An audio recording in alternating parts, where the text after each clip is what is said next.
In 1985, 16-year-old Douglas Casa ran the championship 10,000-meter track race at the Empire State Games. Suddenly, with just 200 meters to go, he collapsed, got back up, and then collapsed again on the final straightaway, with his body temperature at dangerous levels. He had suffered an exertional heat stroke.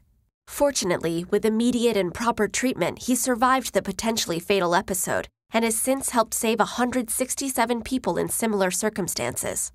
From ancient soldiers on the battlefield to modern-day warriors on the gridiron, exertional heat stroke or sunstroke has long been a serious concern. And unlike classical heat stroke, which affects vulnerable people such as infants and the elderly during heat waves, exertional heat stroke is caused by intense exercise in the heat and is one of the top 3 killers of athletes and soldiers in training.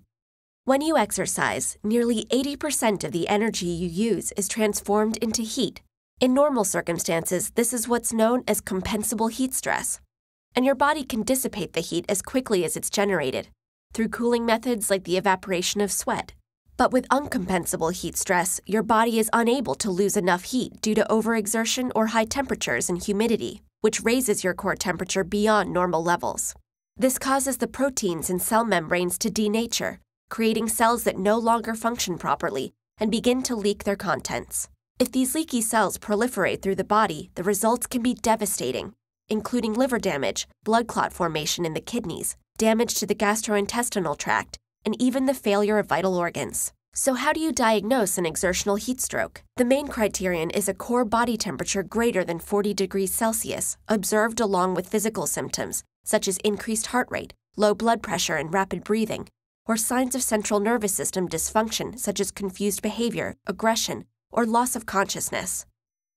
The most feasible and accurate way to assess core body temperature is with a rectal thermometer, as other common temperature-taking methods are not accurate in these circumstances. As far as treatment goes, the most important thing to remember is cool first, transport second.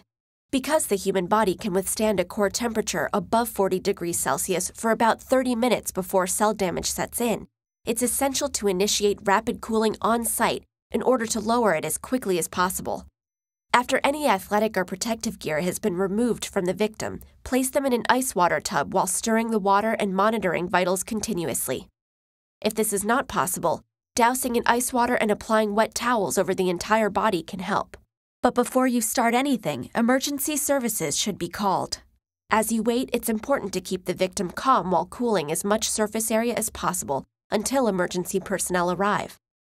If medical staff are available on site, cooling should continue until a core temperature of 38.9 degrees Celsius is reached. The sun is known for giving life, but it can also take life away if we're not careful, even affecting the strongest among us. As Dr. J.J. Levick wrote of exertional heat stroke in 1859, it strikes down its victim with his full armor on. Youth, health, and strength oppose no obstacle to its power.